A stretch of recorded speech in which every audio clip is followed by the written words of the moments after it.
always just that active and defending. I think it's like.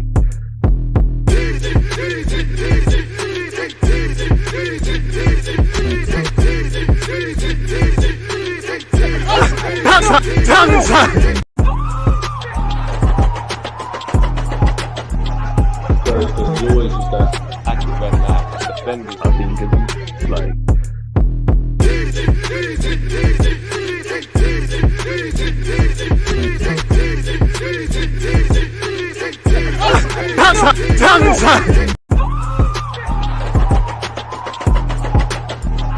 There's always just that active and defending. I think it's like.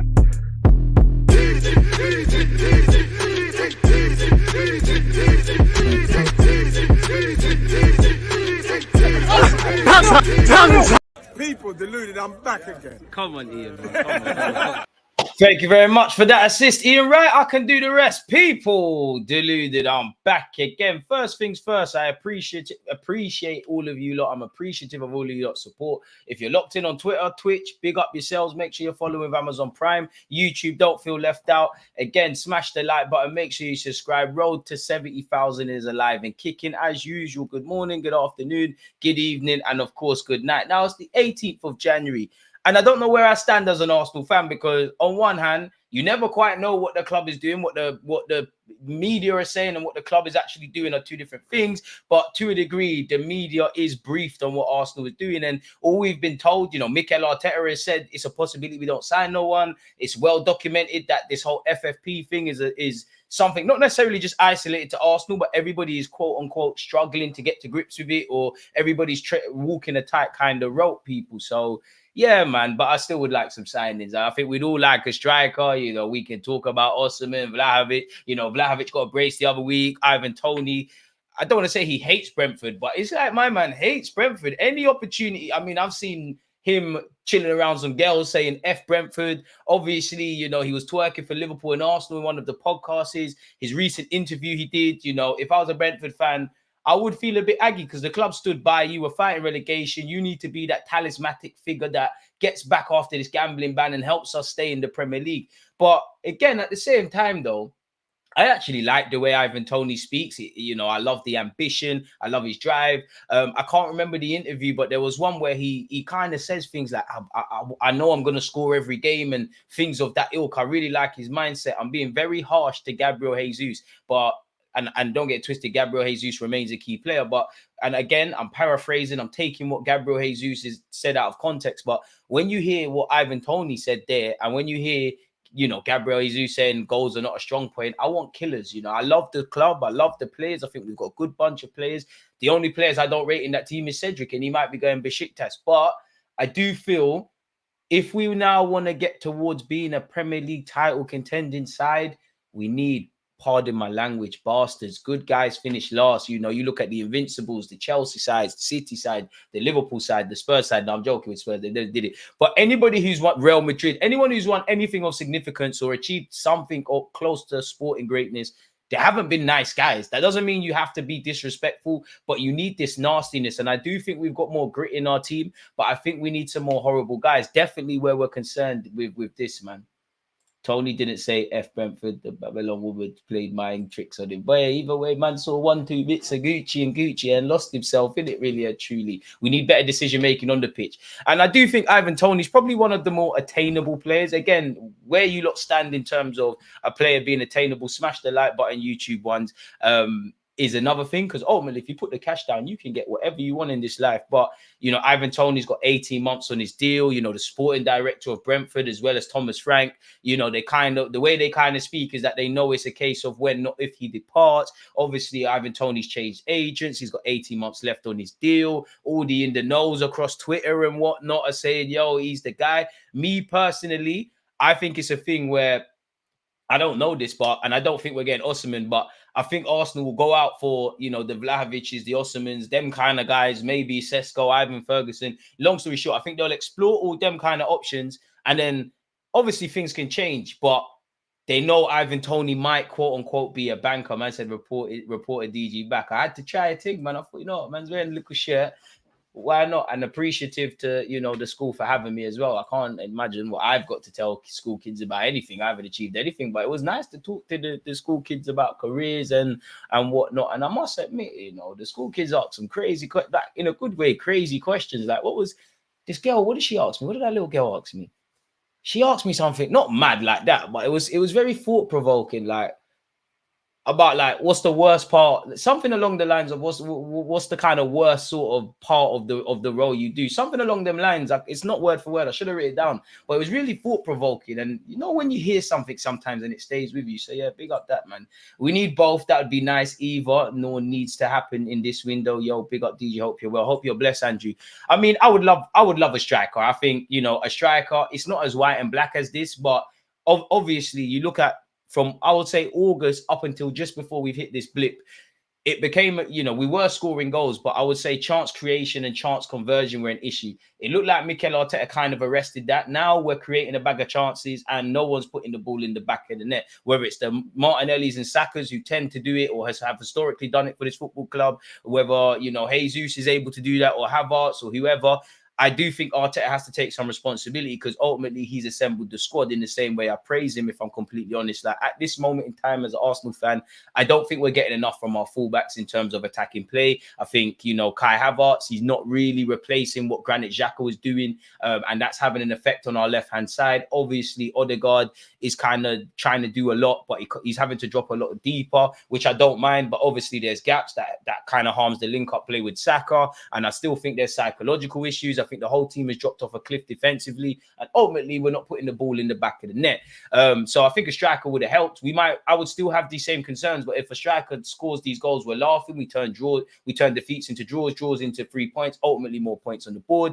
I do think with Saka and Martinelli's form in particular, big up Reece Nelson, but there's got to be and Trossard as well. But you know, Trossard ain't exactly starting games all the time. Smith Rowe, whether he's going to play in the 10 or the 8 or where he made his name on the left-hand side, he's not coming for Martinelli.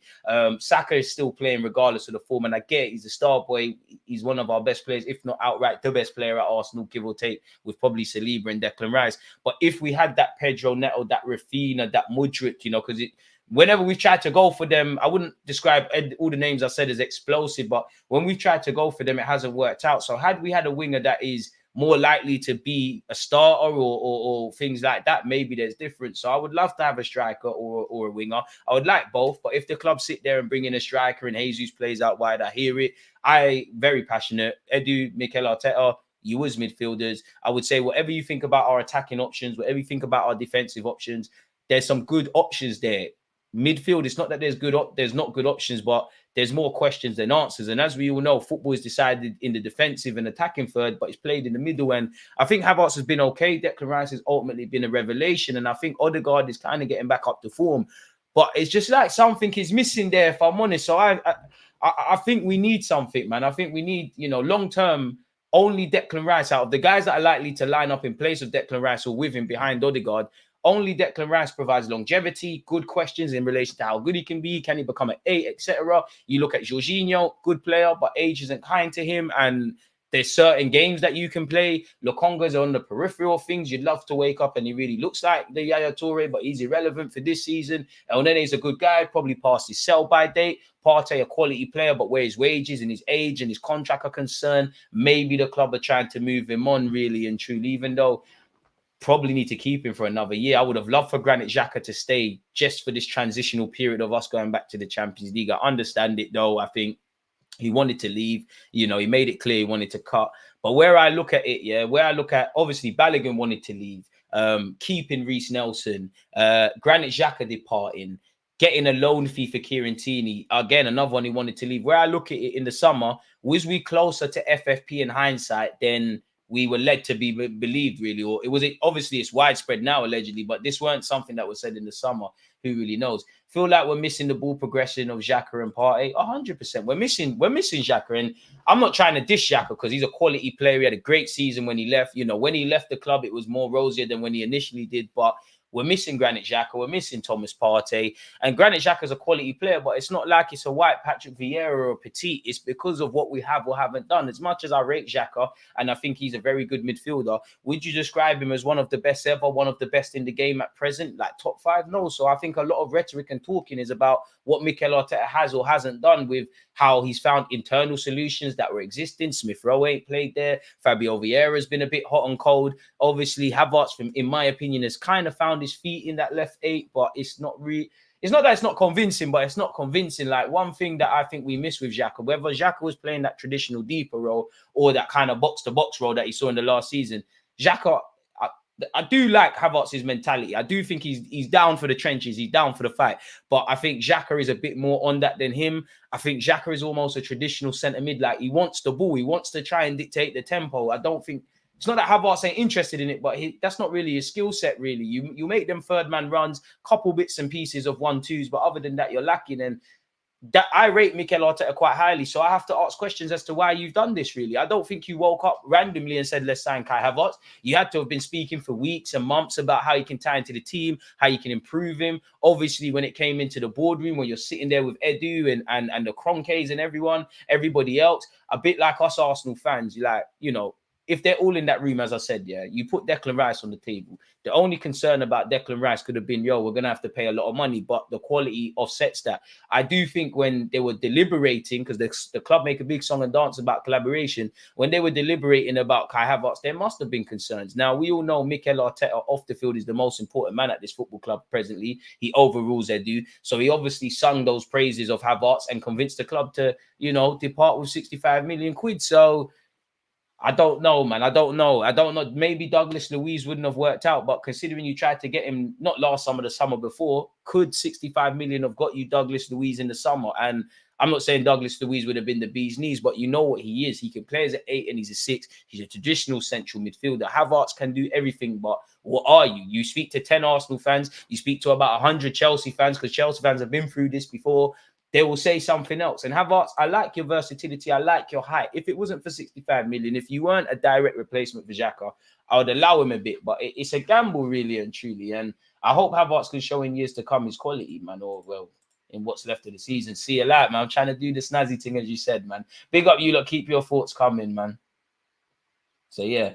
It is what it is in that regards, man. Big up yourself as well, man. And, yeah, in relation to Kieran Tierney, it's a madness. American Gooner. Our very own Roman Abramovich, shout out to you. I hope you and everyone else is doing well and safe. And I don't know if I said it or was specific, but as usual, good morning, good afternoon, good evening, and of course, good night. Now that we're all settled, wherever you lot are, now that we're all settled, let's see what the latest rumours and all this jazz is. Now, Mika Beref has done quite well at Motherwell in Scotland, even with some injuries. I don't think he's going to make the grade at Arsenal, but I think he's making great inroads into, having a professional career. And, I always say, Haaland should be making us a lot of money. If not everyone can progress to the first team, some are going to, whether Balogun should have stayed or not. And I think the fact that we're talking about strikers, obviously in August, everyone was waffling about Balogun. The very fact that his form's kind of been off a cliff, nobody's saying anything. But what I mean by this is, of course you want the Sakas, the Nelsons, the Nketiahs to a degree, the Smith Rowes. We all want players to come through to the first team. I would love for Waters, Koza Dewberry, Miles, Ethan, Patino. I'm a big fan of John Jules, who's doing all right at Derby, and his loan spell's been extended. I want as many Haylanders to come through as possible, really and truly. Definitely where there's been opportunities to make debuts or maybe give other players an opportunity in a couple of minutes. But if they're not going to do that, make money for this club, because we can't act like Arsenal are, we might be broke because we're close to FFP. We can't act like Arsenal are, scraping pennies. Yeah, we might not be spending historically what City can, what Newcastle sooner rather than later will be, or Chelsea, but we've got bread. But if we haven't got that, then can we offset that by developing quality talents? Like, you look at Chelsea, like, they might say, you know what, Gallagher, Broya, this guy, that guy, F off, you're not part of this first team. They're making decent money. So if Mika Beref can keep showing his quality and all of these other players, and they might not make it at Arsenal, but they can follow with what Iwobi, Balogun, Joe Willett did, making profit that can be reinvested to bringing in players to get us a champs or a Prem or just improve. I'm all for that. Big up Beref as well, man. Apparently, Charles Watson said Arsenal have recalled Mika Berra from Motherwell. The Motherwell manager said it's a major, major disappointment. This was a little bit unexpected. They believe there's an opportunity to send him to another club that takes him that step beyond where we are just now. Now, it's a bit of a risky one because as young players, you probably need a bit of stability. And he's been fit. He's been making a difference for Motherwell. You could argue they should have just let him stay to the end of the season. But if Arsenal believe, you know what, with the greatest of respect to the Scottish League, if he can get a championship, if he can play a championship loan or something and test himself in a new environment, fair enough. But obviously, he's now going to have to adapt to the teammates, join mid-season, etc., etc. And maybe Arsenal see a market opportunity. He's doing well at Motherwell. If he goes to the championship and does well, he might be able to be sold in the summer for a profit. Or maybe we wake up one day and Mikel Arteta uses him. I sympathise with the Motherwell manager, but at the end of the day, it's a lone player. Arsenal are a bit selfish, rightly so. We don't really owe you nothing. Don't have to do nothing for you. Let's keep it moving. Charles Watts followed up that tweet and said, Beref has 6 goals and got 5 assists in 15 games for Motherwell. And a lot of them have been clutch. Sheffield Wednesday in the Championship are keen on taking the 20-year-old on loan for the second half of the season. And I hope that their loan fee is a bit more expensive than what Motherwell probably paid in the summer. According to TalkSport, Manchester United are looking at Elise, and apparently so are Chelsea, Manchester City and Arsenal. And apparently he has a release clause believed to be in excess of 50 million. We all know that's not happening until the summer, but I would love to sign the player. I think he's got that mentality. I think he's got that positive chip on his shoulder. Speaking of wingers, we've been linked with a Sociedad man, and you know I can't say that last name, but he plays for Sociedad. He's a winger. He's 22 years of age. A few years ago, he's one of the youngest debutants in La Liga at the time when he debuted as a 16-year-old, as it says here. It doesn't surprise me that we're continuously getting linked with wingers. In my opinion, we're going to get linked with Rafinha once upon a time again because it seems like Barcelona need to sell. They're broke. We need a winger. He recently was doing some collaboration with some TikTok guy, and he said Arsenal's a team he likes. You know, we all know clearly there must be some sort of admiration internally for him because we did try to buy him. Make sure you're smashing the like button, people. If we're getting anyone from Sociedad, for me, it's got to be Zubamendi. But according to the Sun, scouts from Arsenal and Spurs have scouted him and will be in attendance for Sociedad's game against Bilbao this weekend, people. And apparently, he likened him to Jota, with the Celtic one, not the Liverpool one, which would whet the appetite. But crucially, you've got to remember, Mikel Arteta in December said, if there's something we can do to improve the squad that needs appears, and we cannot fulfill it with the players here, we are always going to be open to do that because we want to be stronger. We have certain targets, ideas if things happen as well. We don't know how the squad is going to look in 2 weeks' time, and you have to be always prepared for that. But it was a very, very tricky market that shifts very quickly, and it's quite unpredictable as well, and you have to be prepared. We'll be prepared, and we'll try to make the right calls. Let's start with get some players in. Over the last few days, as you lot know, we've been linked with Xavi Simons, the PSG loanee currently playing on loan at Leipzig. The 20-year-old apparently has 6 goals and 9 assists in 26 games. He's a quality player who we saw at PSV last season in the Europa League, how good he is. Apparently, Arsenal are monitoring him. He can play centrally, play out wide. I'm all for it, people. I think PSG would be crazy to let him go. I don't understand why he's not in their first team in some capacity now. But Arsenal and a number of clubs have been linked with him. According to Sports Blind, the Gunners are in the picture to land the 20-year-old from PSG. There are a number of top sides who are interested in Simons, which has stalled talks between PSG and Leipzig, who want to extend the player's loan until 2025. Allegedly, his former club Barcelona, Inter Milan, as well as German giants Bayern Munich are all in the picture, people. According to Transfer Mark, he's worth 70 million euros, which is 60 million quid. So you can probably rule out us going for him anytime soon. Benzema is aiming to return to Europe, but the door for Real Madrid is closed. And apparently Arsenal are reportedly mulling over a sensational swoop for Benzema that would obviously see him join us on a short-term agreement. I don't buy it. I think it's clickbait. I think he'd be an expensive loanee, but who knows, really? Anything can happen, really. We were linked with him in 2013. It's about 10 years too late, but it is what it is. According to Team Talk, Arteta could line up a stunning move for the former France international. The 36-year-old won the Ballon d'Or in 2022 before leaving European football as he followed ex-Real Madrid teammate Ronaldo to the Middle East. United have also been linked with Benzema, apparently Chelsea as well, people. And apparently Ivan Toney is still of interest to Arsenal, which we're definitely going to go over Ivan Toney. You know, is it an Arsenal transfer news stream where in January at this current moment in time where we're not waffling about him? Let's just make sure that if there's any other emerging news, we're equal to it. Let's change that to the last hour. Obviously, we've gone over Mika Berev.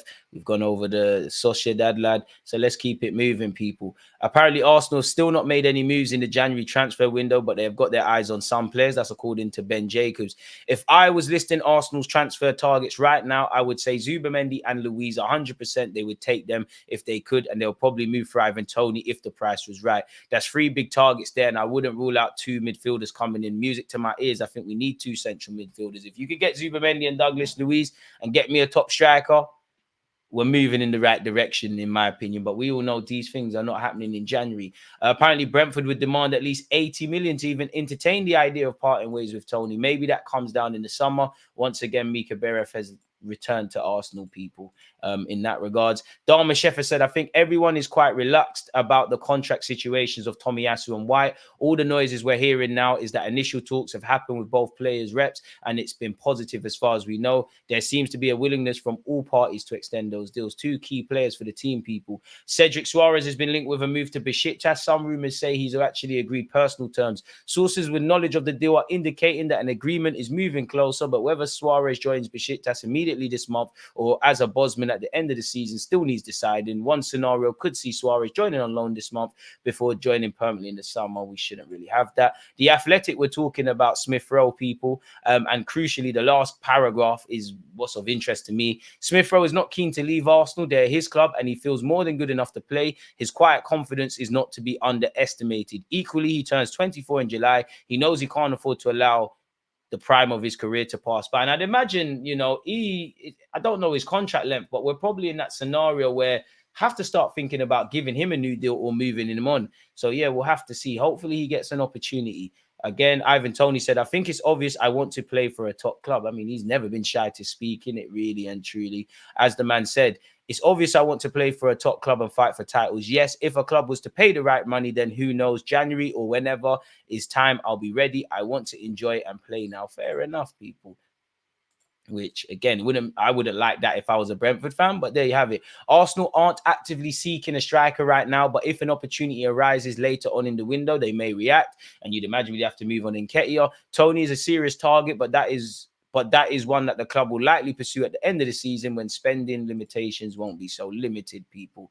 And we'll have to see exactly what that is. Arsenal stance on Smith Rowe may shift to bring in new players. Arsenal stance on selling Smith Rowe may shift so the club can bring in new players. Same rhetoric we've heard about a lot of players. And crucially, where Eddie Nketiah, Reece Nelson, Smith Rowe are concerned, it'd be 100% profit. As we know, the Nketiahs, the Nelsons, the Ramsdales, them kind of players, their speculation over their future is going to be prevalent in January, and we'll have to see exactly what happens with them in the summer.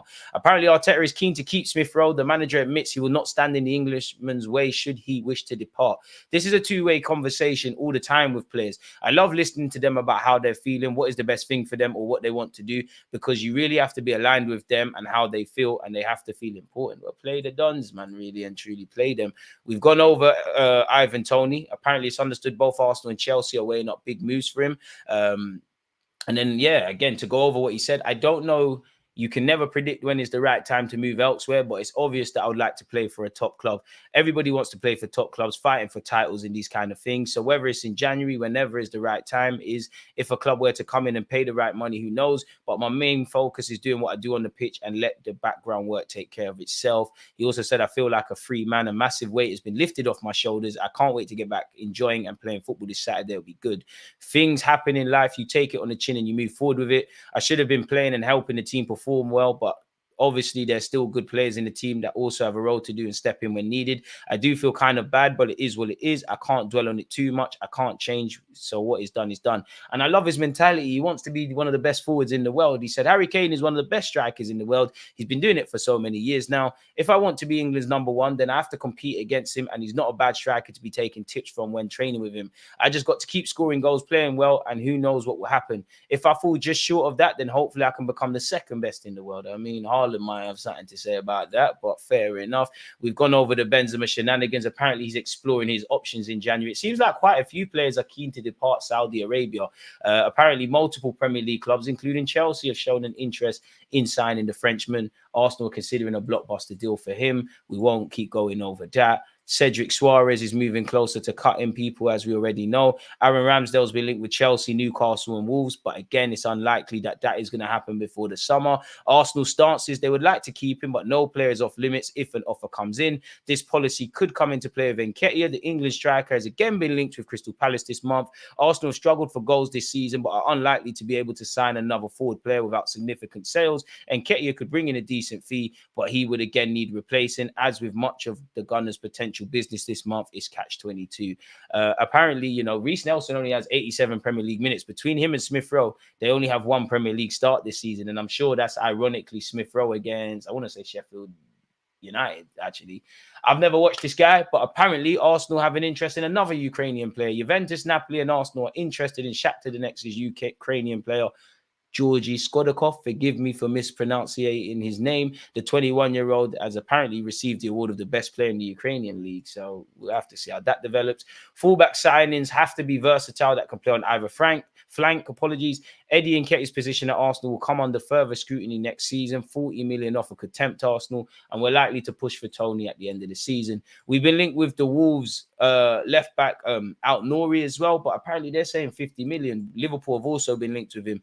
I mean, they did say that a left back signing could be likely for Arsenal this month, so it wouldn't surprise me. But 50 million, I can't see us doing any of that, especially if you go and try to get that Hato guy. El Nasir apparently interested in taking Kubo from Sociedad, but we was once linked with him, people, going back a few months, and apparently Arsenal, Tottenham, and Spurs were willing to pay the 60 million euros. I'd imagine with our scouts probably watching Kieran Tierney to see his progress, and obviously Zubamendi, they must have ran the rule over him already. I've spoken about Cedric Suarez allegedly agreeing personal terms and doing what he needs to do. Arsenal once again are in the race to sign Xavi Simons. Lol. Sammy Motbell said Crystal Palace and West Ham are interested in Nketiah, but both have been told he isn't available. Of course, if they receive an offer they deem too good to turn down in the region of 40 million, they may be tempted. Long-term, Nketiah's position at Arsenal will come under further scrutiny given their ambition to sign a new centre forward ahead of next season. But don't be shocked if Nketiah is still an Arsenal player at the end of this window. I can't say anyone necessarily be shocked. We have been linked with Ramos of PSG, who apparently, you know, despite having a loan with an obligation to buy, are anything but convinced on him.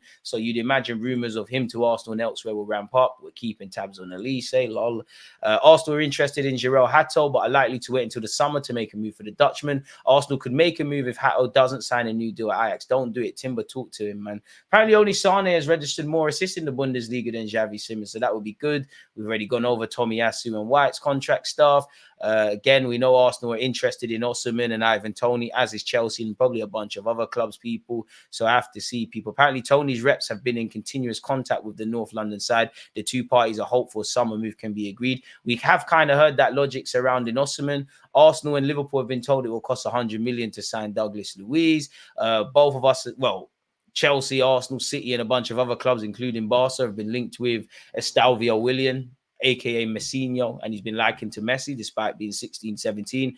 Palmeiras are demanding over 50 million, so it's a really expensive one. Not going to bore you lot, but Rob Holding basically spoke in relation to Mikel Arteta and said it was touching how he kind of spoke about him when he left. In fact, you know what? I might as well just read it out. It's here, innit? I do think What? Let me see exactly. I need to take these glasses off because I see Rob Holding. You can never say you excelled at something. Maybe I'm reading wrong. Let's see. I do think that in brackets, I excelled at understanding stuff because even in meetings with Arteta, we'd be going through team shaping actual meetings on the video. And he always say a sentence and then leave the answer at the end. And you had to fill in the answer. Someone had to shout the answer. I just found myself doing it all the time. He actually rang me when I left and just said, like, thank you for everything.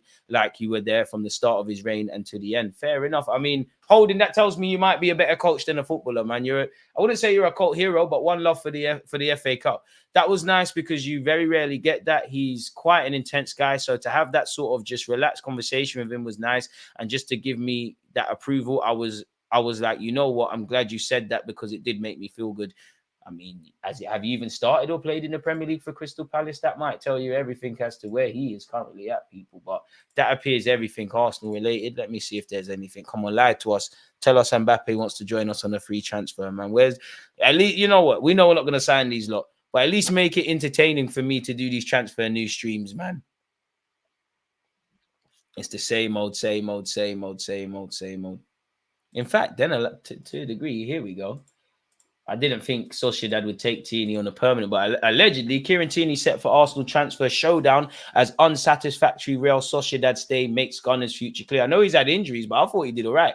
Kieran Toney will be back at Arsenal this summer with Real Sociedad bound to not pursue a permanent move. I mean, could we use him if need be in a mate weight to bring in Zubamendi? Apparently, he's played just 14 times. What? He's played just 14 times over 834 minutes since the summer, with injuries providing a hindrance at Arsenal and eventually seeing him fall out of favour under Mikel Arteta. He'll be back this summer, though, for conversation on what comes next for him. According to Goal, they claim that Sociedad are targeting a pre-contract move for Real Betis' João Marinda, the former Barcelona academy grad. If we need a left back, surely that's something. We were linked with him as well, and he's Spanish. He's also a target for AC Milan. It's believed he made a verbal agreement with the Italian giants, but Sociedad are keen to keep him in Spain, and it relates back to Toney's purchase option available in his initial loan deal. Fair enough if they see it as cheaper, but it is what it is. Apparently, everything indicates Real Sociedad want Miranda's services, since they decided they will not carry out the purchase option that exists in Kieran Toney's contract. Although he came as a great defender for Arsenal, what he has shown at Sociedad has not left anyone satisfied, which is why they will only have him until the end of the season. Fair enough.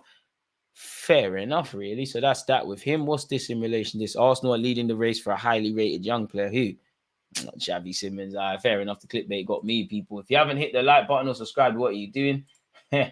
Allow me, Marcel. We could get a cheeky 10, 50 million for Beref if he does well in the championship, assuming we're able to sell, man. What's the metric for deciding if Havertz is a success? Oh, that's a good question, and I think it's harder to answer than led to believe. I would say, to a degree, keep doing what you're doing, in a sense of, I know we're focusing the conversation over Havertz, but you've kind of found your feet, really, if I'm honest. Just, if you're going to play as a midfielder, fit that void. We shouldn't, we fit that void. Look like that left-sided 8, really. I don't know. Just keep being versatile and prove yourself, really. The way I want Arsenal to go, unless Havertz improves significantly, then that's someone, at best, it's a super sub rotation option. We ain't signing anyone, probably not. Love Ali say he's just injury prone, much is the case for half the guys we're linked with. Rob Holding coming back as manager and leading Arsenal to the promised land in 2040. I must admit, if Arteta leaves tomorrow, I want Xabi Alonso, who's probably more interested in Liverpool, Bayern Munich, and or Real Madrid. And there's no evidence to go off this. But we gave Arteta the job without any sort of experience. And I know fans would probably say we want an experienced gaffer, but could we go for Cesc Fabregas? Why Eddie worth 30? Chelsea want 50 for Broja, who's played way less games. I don't know, man, but I would say Broja, I'm sure he's got more of a goal-scoring pedigree than Eddie Nketiah in his degree. I'm sure he's at Southampton and done well, and he's more of an established international footballer. And I think you're right with that, but I think it's what you can get out of the game. I don't think players' ability is. I think it's what you can hustle in terms of negotiations. How many players are sold for their value, if that makes sense, really.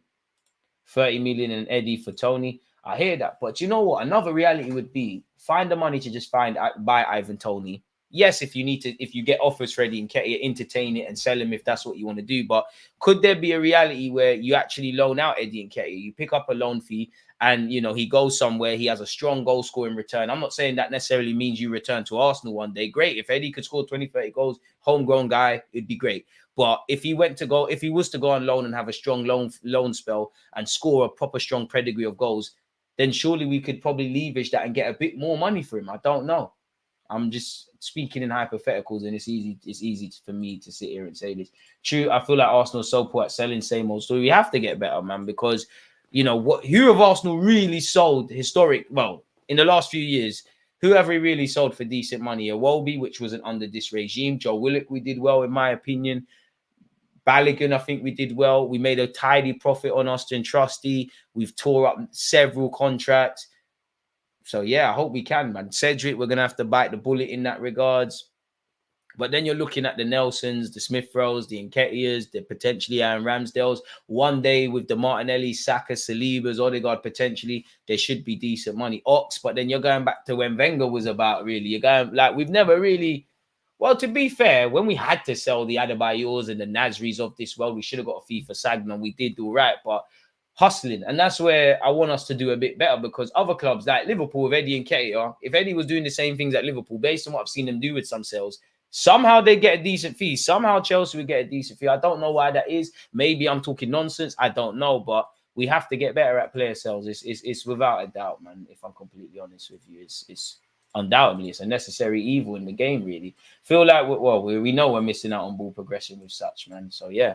But with that being said, though, people, there's nothing else to consider. So I'm not going to bore you lot. Make sure you've got your notifications on because I've done videos with Alex, Different Knock, obviously Jess of She Knows Arsenal, and Miles of Filthy Fellas. I just literally need to make thumbnails and get them out for you lot. Depending on when I'm able to finish the tasks I have, if there is time, I probably will watch, I think it's Nigeria, Ivory Coast with you lot. Or if not, there'll be some other content. As usual, thank you lot for your input, for your listening, whether you're on Twitch or YouTube. Make sure you're subscribing, smashing the like button, leaving a comment after, and most importantly, stay safe, stay blessed, and we'll link up again soon, man. There's always just that active red flag defending. I think it's like